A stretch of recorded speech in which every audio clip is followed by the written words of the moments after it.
Hello friends, आज के video में डिस्कस करने जा रही हूँ story the three dancing goats को, जिसे लिखा है एनोनिमस राइटर ने। एनोनिमस राइटर से पर्टिकुलर मतलब होता है, जैसे कि पुराने समय में क्या हुआ करता था कि बड़े बूढ़े जो होते थे घर के, वो क्योंकि कहानियों की किताबें और ऐसी चीज़ें नहीं होती थी, तो वो क्या बच्चों को कुछ कहानियाँ सुनाया करते थे और ये कहानियाँ ही पीढ़ी दर पीढ़ी आगे चली आती थी। तो इसी प्रकार की कहानियों में से एक कहानी है हमारे पास द थ्री डांसिंग गोट्स, जिसमें ये बताया गया है कि कैसे एक गरीब किसान लड़के को तीन नाचने वाली बकरियां मिलती है और उन बकरियों के कारण कैसे उसका भाग्य बदलता है और कहानी के अंत में उसकी शादी होती है एक अमीर जमींदार की बेटी से। तो कुछ इस तरीके की कहानी है the three dancing goats. Folktale category में आती है। राइटर एनोनिमस है, ये ध्यान रखिएगा। और स्टोरी के नरेटर बाबा ट्रिंको नामक कोई व्यक्ति हैं।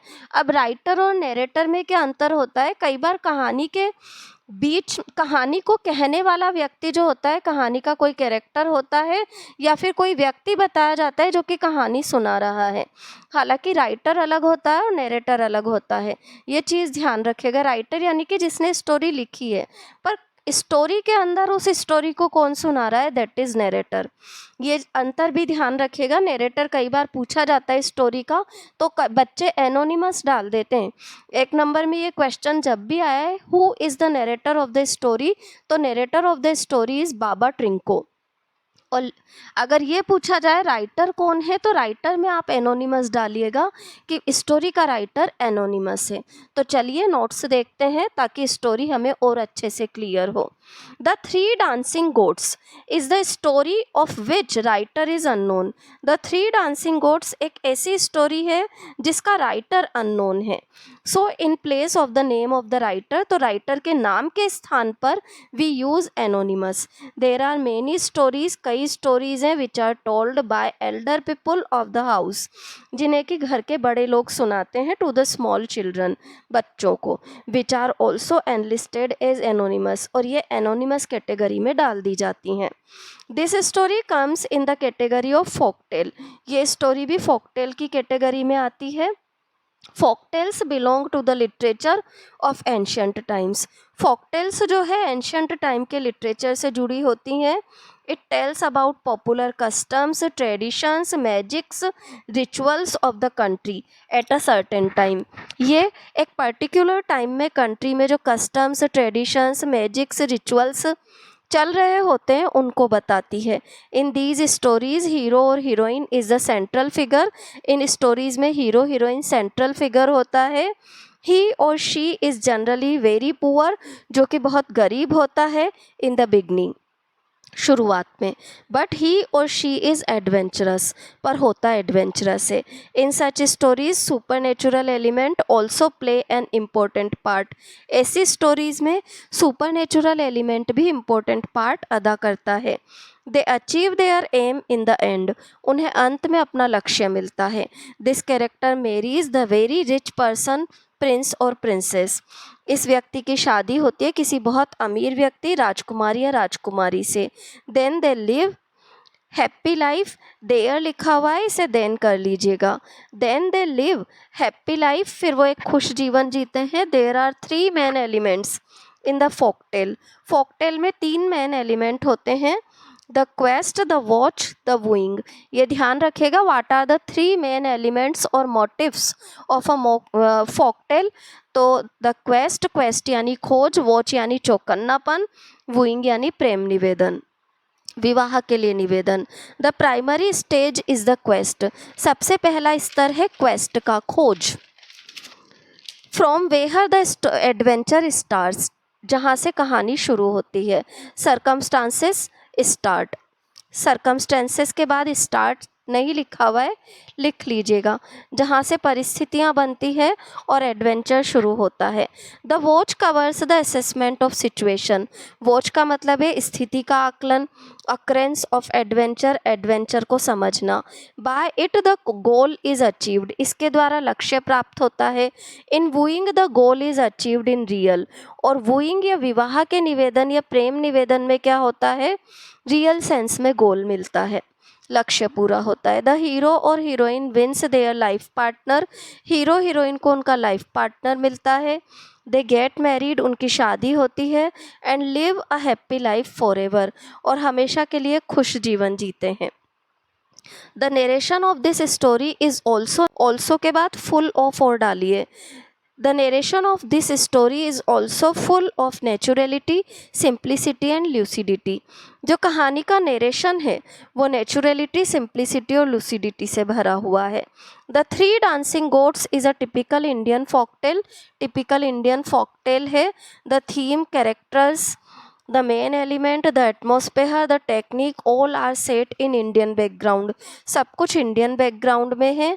But there is no talking animal, कोई टॉकिंग एनिमल नहीं है। There is no witchcraft in this story, इस स्टोरी में कोई जादू टोना भी नहीं है। These are also important characteristic of a folktale, ये सब फोकटेल के महत्वपूर्ण गुण होते हैं। A poor hard working farm labourer marries the daughter of the landlord, एक गरीब किसान की शादी होती है लैंडलॉर्ड की बेटी से। He receives this success due to three dancing goats, उसे ये सफलता मिलती है तीन नाचने वाली बकरियों के कारण। And the magic of the flute, और एक बांसुरी के संगीत के कारण, जादू के कारण। The most important thing is his goodness of heart, सबसे महत्वपूर्ण बात उसके हृदय की अच्छाई। Patience, faith, skill which contribute to his success in adventure, उसका धैर्य, पेशेंस, फेथ वफादारी, स्किल कुशलता, ये सब उसे उसके अभियान में सफलता दिलाते हैं। The hero of this story is a poor farm labourer, कहानी का हीरो एक गरीब मजदूर है। Who lives with his widowed mother, अपनी विधवा माँ के साथ रहता है। They live in a bamboo हट, बांस की झोपड़ी में। Their only wealth were their two cows, उनकी एकमात्र संपत्ति उनकी दो गायें हैं। Sindhu is very hard working, Sindhu बड़ी कड़ी मेहनत करता है। Due to his goodness he exchanges his two cows with three dancing goats, अपनी अच्छाई के कारण ही वो क्या करता है, तीन नाचने वाली बकरियों और एक बांसुरी के बदले अपनी गाय दे आता है। These three dancing goats give him the rich landlord's daughter as wife, और ये बकरियां उसका भाग्य बदल देती हैं, या अमीर जमींदार की बेटी का हाथ उसे पत्नी के रूप में मिलता है। Sindhu has a small piece of grass field, Sindhu के पास चरागाह की ज़मीन है छोटी सी। They had to sell their cows because it didn't rain, बरसात न होने के कारण उन्हें अपनी बकरियां बेचनी पड़ती है। And there was no fodder for the cows, क्योंकि गायों के लिए चारा नहीं है। His mother said to Sindhu, उसकी माँ सिंधु से कहती है, to sell them in the market place, कि उन्हें मार्केट प्लेस में बेच दे। Sindhu loves his cow very much, Sindhu अपनी गायों से प्यार करता है। He is worried about their treatment in other masters house, दूसरे मास्टर के घर में उनसे क्या व्यवहार होगा, इस बात को लेकर के वो चिंता में है। But he is forced to sell them, पर मजबूर होकर के उन्हें बेचने निकलता है। On the way he meets an old woman, रास्ते में उसकी मुलाकात एक बूढ़ी औरत से होती है। Who gives him three dancing goats and a flute, जो कि उसे क्या देती है, तीन नाचने वाली बकरियां और एक बांसुरी। She promises to take well care of his cows, और उसकी गायों का पूरा ध्यान रखने का वादा करती है। She tells Sindhu that these goats would bring him luck, वो सिंधु से कहती है ये बकरियां उसका भाग्य बदलेंगी। Sindhu do this exchange because he thinks, Sindhu ये एक्सचेंज करता है क्योंकि वो सोचता है that he could make money in this way, कि इस तरीके से वो पैसा बना सकता है। When his mother sees the goats, she becomes sad, जब उसकी माँ बकरियों को देखती है तो वो उदास हो जाती है। The landlord's daughter also calls him for the dance of goats, landlord की बेटी भी उसे बुलाती है बकरियों का नाच देखने के लिए। The landlord's daughter buys one, यहाँ पर बाइस के बाद थोड़ा वर्ड्स चेंज कर लीजिएगा, ध्यान दीजिएगा, यहाँ पर बाइज इट की जगह वन गोट करना है। The landlord's daughter buys one goat in exchange of a barrel of food stuff, खाद्य पदार्थों के बैरल के बदले में। And also a personal visit of her to his house, और उसके घर पर पर्सनल विजिट के बदले में वो एक बकरी को खरीदती है। ये सारी चीज़ें ध्यान रखिएगा कि हर बकरी के बदले में वो क्या देती है।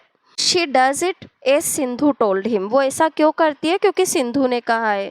शी डज द सेम की जगह पर क्या लिखना है, she does it as Sindhu told him, ये भी ध्यान रखिएगा। आगे देखिए, but her goat does not dance, पर उसकी बकरी नाचती ही नहीं है। फिर दूसरी बकरी खरीदते वक्त वो क्या करती है, ये भी ध्यान रखिएगा। यानी कि तीनों बकरियों को खरीदते वक्त वो क्या एक्सचेंज करती है, ये हमें ध्यान रखना है, 1 नंबर में पूछा जाता है। She buys the second goat in exchange of her gold ring, वो सेकंड गोट को खरीदती है अपनी गोल्ड रिंग के बदले and barrel of food stuff के बदले। बट दिस टाइम ऑल्सो, पर इस समय भी क्या होता है, this time also the goat does not dance, उसकी बकरी नाचती ही नहीं है। This time Sindhu agrees to give him the third goat, इस समय सिंधु उसे तीसरी बकरी देने के लिए एग्री करता है। This time Sindhu agrees to give her third goat, फिर सिंधु उसे तीसरी बकरी देने को तैयार हो जाता है एंड द फ्लूट, और flute. But she has to tell him the secret of 3 stones in her ring, पर उसे अपनी अंगूठी में जो 3 स्टोन्स है उनका रहस्य बताना होगा। She tells him the secret of 3 stones in her ring, वो रहस्य बता देती है। 1 स्टोन इज डायमंड वाइट, एक स्टोन डायमंड वाइट है, अदर डार्क रेड, दूसरा डार्क रेड रूबी का कलर है, and the third is bright green of emerald, और तीसरा हरे रंग का है। तीनों स्टोन्स के कलर याद रखिएगा। देन सिंधु गोज अवे, फिर सिंधु रहस्य सुनकर के चला जाता है।